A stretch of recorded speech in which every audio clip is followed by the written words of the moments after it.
বোনেরা সবাইকে আমি আমার Al Sunnah stationery and computer pressing এবং লাইব্রেরি সামগ্রী এবং কলম খাতা ডিকশনারি পেজ ওয়ার্কওভার টেলিগ্রাফ থ্যাংক ইউ টেলিগ্রাফ টেবিলা টন্ডারি ইত্যাদি ইত্যাদি এখানে পাওয়া যায়।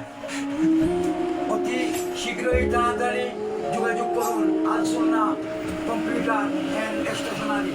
এখানে সব ধরনের কম্পোজ করা হয়। আলহামদুলিল্লাহ, যোগাযোগ করার চেষ্টা করবেন, ইনশাআল্লাহ ভালো হবে। পাগলা শাহ বাটান চক, সুলতান শাহ বাটান চক, হামলা শাহ বাটান চক, থানাবাজার পাগলা Shah point. Al Sunnah computer and gift সামগ্রী পাওয়া যায়। এখানে বিয়ের স্মরণিকা বানানো হয়, মৃত্যুবার্ষিকী জন্মবার্ষিকী বানানো হয় এবং সুপ্রিয় দক্ষ কারিগর দ্বারা বানানো হয়। আমিন সুম্মা আমিন।